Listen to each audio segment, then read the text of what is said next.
അങ്ങനെ ലിംഗശബ്ദത്തിന് ബഹുവിധമായിരിക്കുന്ന അർത്ഥമുണ്ടായിരിക്കെ ഇവിടെ ഈ ശിവതത്വത്തിലേക്ക് വരുമ്പോൾ നമ്മൾ മനസ്സിലാക്കേണ്ടത്, ഈ ഗുരുഷഡ്കത്തിൽ ശിവലിംഗദാസ സ്വാമികൾ ഗുരുസ്വാമിയെ വിളിച്ച പോലെ ഓം ബ്രഹ്മണേ മൂർത്തിമതേ എന്ന് പാടിയല്ലോ.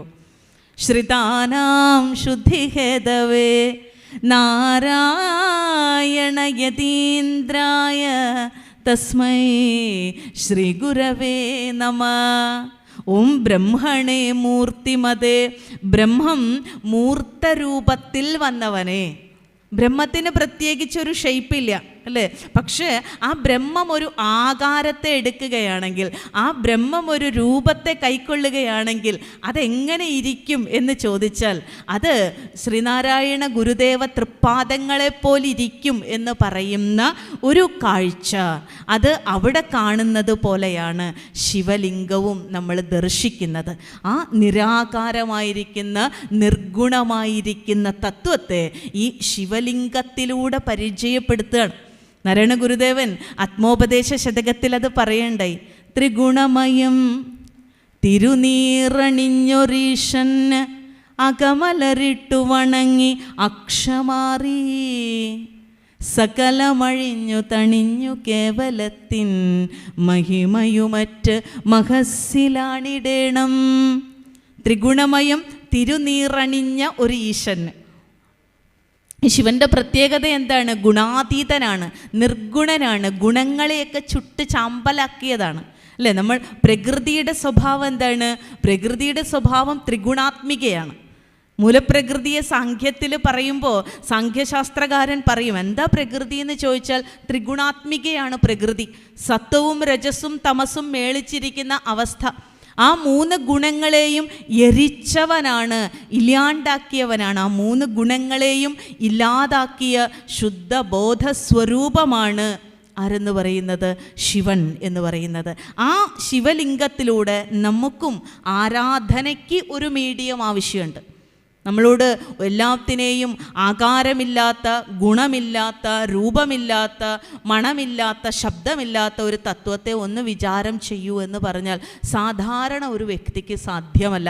ബോധത്തിൻ്റെ ഉന്നതമായ തലങ്ങളിൽ നിൽക്കുന്ന, അത്യധികം ധ്യാനാത്മകമായിരിക്കുന്ന ശീലമുള്ള ഒരു വ്യക്തിക്കായിരിക്കാം അത്തരത്തിലൊരു രൂപത്തെ സങ്കല്പിക്കാൻ കഴിയുന്നത്. അവിടെയാണ് ഇതിഹാസങ്ങളും പുരാണങ്ങളും ഒക്കെ എങ്ങനെ ഉണ്ടായി എന്ന് ചോദിച്ചാൽ പാവം പിടിച്ച മനുഷ്യർ പറഞ്ഞു, ഞങ്ങൾക്ക് ഇങ്ങനെയൊന്നും സങ്കല്പിക്കാൻ കഴിയുന്നില്ല. അവിടെയാണ് സാകാര ദൈവത്തിൻ്റെ രൂപത്തിലേക്ക് ദേവതകൾ ആവിർഭവിച്ചത്, അല്ലെങ്കിൽ ആ ദേവതാസങ്കല്പത്തെ വിഗ്രഹ രൂപത്തിലൂടെ ഋഷിമാർ കൊണ്ടുവന്നത്. അത് വേറൊരു ആരാധനയുടെ തുടക്കമായിരുന്നു. അതുകൊണ്ട് നിരാകാരനായിരിക്കുന്ന ശിവനിലേക്ക് എത്തുന്നതിനുള്ള ശ്രദ്ധാകേന്ദ്രമായിട്ട് ഒരു മധ്യവർത്തിയായിട്ട് ഈ ശിവലിംഗം രൂപപ്പെട്ടു. അത് അനാദിയായിട്ട് വർണ്ണിക്കപ്പെട്ടു. അത് ആദി മധ്യാന്തങ്ങളില്ലാത്തതാണ്. പുരാണത്തിൽ തന്നെ ഒരു കഥ പറയും. ഈ ബ്രഹ്മാവ്, സൃഷ്ടികർത്താവായിരിക്കുന്ന ബ്രഹ്മാവും സ്ഥിതിപാലകനായിരിക്കുന്ന വിഷ്ണുവും ഈ ശിവമൗലിയുടെ ആദ്യന്തങ്ങൾ തേടിയ ഒരു യാത്ര. അത് ഗുരുദേവ കൃതികളിലും അത് വർണ്ണിക്കുന്നുണ്ട്. അടിക്കു പന്നി പോയി നിൻമുടിക്കൊരന്നവും പറന്നെടുത്തു കണ്ടതില്ല നിന്നെ ഇന്നും അഗ്നിശൈലമേ. നിരാശരായിട്ടാണ് മടങ്ങി വന്നത്. ശിവമൗലിയുടെ അറ്റം തേടിപ്പോയ 2 ദേവതമാരും അയ്യോ ഒന്നും എത്തിയില്ല, എങ്ങും എത്തിയില്ല. ഈ ശിവലിംഗത്തെ പ്രതിഷ്ഠിച്ച് വെക്കുമ്പോൾ അതിൻ്റെ ഒരു ഭാഗമാണ് മുകളിൽ എന്നാണ്, ഒരു ഭാഗം ആ പീഠത്തിന് താഴെയാണ്. അപ്പോൾ മുകളിലേക്കുള്ള ഭാഗവും താഴേക്കുള്ള ഭാഗവും ഉണ്ട്. ഈ താഴേക്കുള്ള ഭാഗം അന്വേഷിച്ച് ഒരാൾ പോയി, മുകളിലേക്കുള്ള ഭാഗവും അന്വേഷിച്ചിട്ട് പോയി. നിരാശയായിരുന്നു ഫലം. കാരണം അത് ആദി മധ്യ അന്തമില്ലാത്ത തത്വമായിരുന്നു എന്നുള്ളതാണ്. ആ തത്വത്തെയാണ് ഗുരുവിൻ്റെ നിശ്ചലമായിരിക്കുന്ന, അല്ലെങ്കിൽ ആ ഒരു നിശ്ചലമായിരിക്കുന്ന തത്വത്തെയാണ് ഗുരു വളരെ ചലനാത്മകമായ രീതിയിൽ നമുക്ക് പ്രതിഷ്ഠിച്ചു തന്നത്. അവിടെയാണ് ദൈവദശകത്തിലെ സൃഷ്ടിയും സ്രഷ്ടാവും സൃഷ്ടിജാലവും ഗുരുവായി മാറുന്ന ഒരു കാഴ്ച. നാരായണ ഗുരുദേവൻ്റെ സൃഷ്ടിയായിരുന്നു അരുവിപ്പുറത്തെ ശിവപ്രതിഷ്ഠ. ആ ശിവപ്രതിഷ്ഠയുടെ സ്രഷ്ടാവായിരുന്നു ഗുരുദേവൻ. ആ ശിവപ്രതിഷ്ഠയിലൂടെ ലഭിച്ച സൃഷ്ടിജാലമായിരുന്നു നമ്മളുടെ പിന്നത്തെ ജീവിതം. അതിലൂടെയാണ് നമ്മളുടെ സായുജ്യം ഉണ്ടായത്. അപ്പോൾ ഒരു വേള ഈശ്വരനെ ഗുരു പ്രകീർത്തിക്കാൻ ഉപയോഗിച്ച വാക്കുകളെല്ലാതും തന്നെ ഗുരുവിലേക്ക് തന്നെ തിരിച്ചു വരുന്ന ഒരു കാഴ്ച ഗുരുദേവ ദർശനത്തെ ആഴത്തിൽ പരിചയപ്പെടുമ്പോൾ നമുക്കുണ്ടാവും. ഈ സൃഷ്ടിയും സ്രഷ്ടാവും സൃഷ്ടിജാലവും ഒക്കെ ഗുരുവായിരിക്കുന്ന ഒരു കാഴ്ച. അതാണ് ഗുരുവിൻ്റെ ഒരു രീതിവിധാനം എന്ന് പറയുന്നത്. അതാണ് ഗുരുവിൻ്റെ ജീവിതത്തിൻ്റെ ഒരു പ്രത്യേകത, ഗുരു ആവിഷ്കരിച്ച ദർശനത്തിൻ്റെ ഒരു പ്രത്യേകത. അതിലൂടെ അത്തരത്തിലുള്ള ആ ശിവതത്വത്തിലൂടെ, ശിവലിംഗ ആരാധനയിലൂടെ നമുക്കറിയാം, വിനായകനെ സ്തുതിച്ചും സുബ്രഹ്മണ്യനെക്കുറിച്ചും ദേവിയെക്കുറിച്ചും ഒക്കെ ഗുരുദേവൻ കീർത്തനങ്ങൾ എഴുതിയിട്ടുണ്ടെങ്കിലും ശൈവസംബന്ധമായിരിക്കുന്ന കീർത്തനങ്ങൾ 15ഓളം ഉണ്ട്. ഏറ്റവും കൂടുതൽ ഗുരു എഴുതിയിരിക്കുന്ന കീർത്തനങ്ങളും ഈ ശൈവ കീർത്തനങ്ങളാണ്. അത് വളരെ മധുരതരമായിരിക്കുന്ന ഭാഷയിൽ ശിവനെ വളരെ സ്വാതന്ത്ര്യ കൂടുതൽ കൊണ്ട് എന്താ പറയുക, ഒരു 2 സുഹൃത്തുക്കൾ നേർക്കുനേർ നിൽക്കുമ്പോൾ യാതൊരു വിധമായ ഔപചാരികതകളുമില്ലാത്ത ഭാഷ ഒരിടത്ത് ഉപയോഗിക്കുന്നു. നീയോ ഇരപ്പാളി, ഞാനോ പിച്ചക്കാരൻ. സുബ്രഹ്മണ്യ സ്തോത്രത്തിൽ പറയുക, അയ്യോ ഈശ്വരനെ അങ്ങനെ വിളിക്കാമോ? നമ്മുടെ കാലഘട്ടത്തിൽ ഇന്നൊക്കെ അങ്ങനെ വിളിച്ച എന്തൊക്കെ കലാപങ്ങളുണ്ടാവും. ഗുരു പറയാണ്, നീ ഇരപ്പ് എന്ന് പറഞ്ഞാൽ എന്താ? ഭിക്ഷാപാത്രമാണ്. ഇരപ്പെടുത്ത് നടക്കുന്നവനെ അർത്ഥമുള്ളൂ. ഏതൊരു ഭാഷയുടെയും മൂലാർത്ഥം നോക്കിക്കഴിഞ്ഞാൽ പ്രകോപനത്തിൻ്റെ ഒരു കാരണങ്ങളും ഉണ്ടാവില്ല. അത് സ്വാഭാവികമായിരിക്കുന്ന സവിശേഷതകളാണ്. ഞാനോ പിച്ചക്കാരൻ. ഒരു സന്യാസി എന്താണ്? ഭിക്ഷാന്തേഹിയാണ്. കിട്ടുന്നിടത്ത് നിന്ന് എന്തെങ്കിലും കഴിക്കും, നടക്കും, കാണുന്നിടത്ത് വിശ്രമിക്കും, ആരാണോ കൊടുക്കുന്നത് അത് കഴിക്കും. ആ പിച്ചക്കാരനാണ്. നീയോ ഇരപ്പാളി, ഞാനോ പിച്ചക്കാരൻ എന്ന് പറയുന്നതിൽ സ്വാതന്ത്ര്യബോധം ഉണ്ടല്ലോ. ഒരു ഭഗവാനെ സഖാവായി കാണുന്നിടത്താണ് അങ്ങനെ വിളിക്കാൻ പറ്റുള്ളൂ. ഒട്ടും തന്നെ അന്യത്വമില്ലാതിരിക്കുന്നിടത്ത് നമ്മളെപ്പോഴാണ് ഒരു വ്യക്തിയെ ഇത്തരത്തിലുള്ള വാക്കുകൾ വിളിക്കുന്നത്? ഏറ്റവും ക്ലോസ്ഡ് ആയിട്ടുള്ള സർക്കിളിലാണ് നമ്മൾ നമ്മുടെ ജാടയുടെ പുറംപൂച്ചുകളൊക്കെ അഴിച്ചു വെച്ചുകൊണ്ട് നമുക്കിഷ്ടപ്പെട്ട വാക്കുകളൊക്കെ വിളിക്കുന്നത്. എപ്പോഴും ആ വാക്ക് വിളിക്കാനല്ല.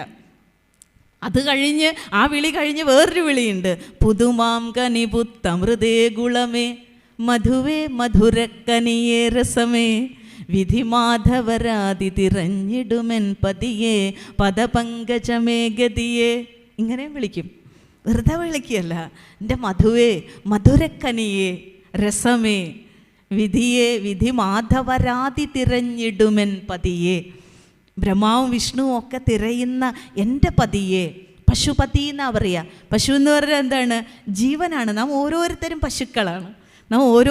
പശുക്കളാണ്. ആ ജീവൻ്റെ എല്ലാം പതിയാണ് നീ. അതാണ് പശുപതിനാഥൻ എന്ന് പറയുന്നത്. ശിവൻ്റെ അഷ്ടമൂർത്തി ഭാവങ്ങളിൽ ഒന്നാമത്തെ പേര് തന്നെ അങ്ങനെയാണ് പറയുക. നടരാജൻ, പശുപതിനാഥൻ മുതലായിരിക്കുന്ന ഭാവങ്ങൾ ശിവനുണ്ട്. ആ പശുപതിയെ വിളിച്ചിട്ടാണ് ഇതൊക്കെ പറയുന്നത്. വിധി മാധവരാതി തിരഞ്ഞിടുമെൻ പതിയെ പദപങ്കജമേ ഗതിയെ. നിൻ്റെ പാദം മാത്രമാണ് എനിക്ക് ഗതി, എനിക്ക് മോക്ഷമായിട്ടുള്ളത്. എനിക്ക് കൈവല്യത്തിൻ്റെ ഉപാധിയാണ് നിൻ്റെ നാമത്തെ കീർത്തിക്കുക എന്ന് പറയുന്നത്. എൻ്റെ കൈവല്യത്തിനുള്ള ഒരു മാർഗമാണ് നിൻ്റെ പാദങ്ങൾ എന്ന് പറയുന്നത്. ഏതൊരു വ്യക്തിയാണോ ആ പാദത്തിൽ പൂജ ചെയ്യാൻ ആരംഭിക്കുന്നത് അവന് യഥാർത്ഥമായിരിക്കുന്ന ശിവസായുജ്യത്തിലേക്ക് എത്തിക്കുന്ന ഒരു കാഴ്ച നമുക്ക് കാണാൻ കഴിയും. അതുതന്നെയാണ് വേറൊരിടത്തും പറയുന്നത്. ഇടണേ ഇരു കൺമുനയ എന്നിലതിൻ അടിയൻ അഭിലാഷമുമാപതിയെ ജഡമിന്നിതുകൊണ്ടു ജയിക്കുമിതിൻ ഇടയില്ല ഇരിപ്പതിലൊന്നിലുമേ. ഇടണേ ഇരു കൺമുന എന്നിലതിൻ അടിയൻ അഭിലാഷമുമാപതിയെ. ഉമാപതിയാണ് അല്ലേ? പാർവതിയുടെ സൗന്ദര്യം കൊണ്ടല്ല ശിവനെ കീഴ്പ്പെടുത്തിയത്. ത്രിപുരസുന്ദരിയായിരിക്കുന്ന പാർവതിയുടെ സൗന്ദര്യത്തിലല്ല ശിവൻ അനുരക്തനായത്. പിന്നെ എന്തിലാണ്? പാർവതിയുടെ തപസ്സിലാണ്. അപ്പോൾ ഭഗവാൻ പ്രീണനാകുന്നത്, ഈശ്വരൻ പ്രീണമാകുന്നത് നമ്മുടെ ബാഹ്യ സൗന്ദര്യത്തെ കണ്ടിട്ടല്ല, നമ്മുടെ ആത്മസൗന്ദര്യത്തിലാണ്, നമ്മുടെ ഭക്തിയിലാണ്, നമ്മുടെ സമർപ്പണത്തിലാണ്.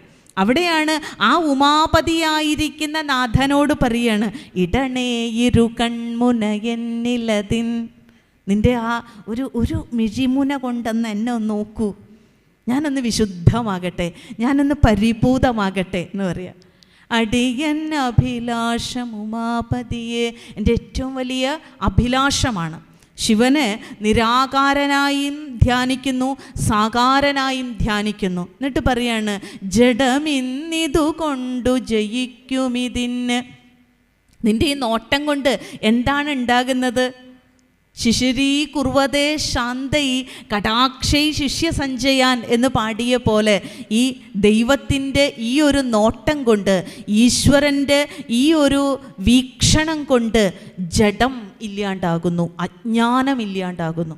അപ്പോൾ അജ്ഞാനബാധിതമായിരിക്കുന്ന ഒരു സമൂഹത്തിന് ജ്ഞാനത്തിലേക്കുള്ള മാർഗദീപമായിരുന്നു ഗുരുവിൻ്റെ ലക്ഷ്യം എന്ന് പറയുന്നത്.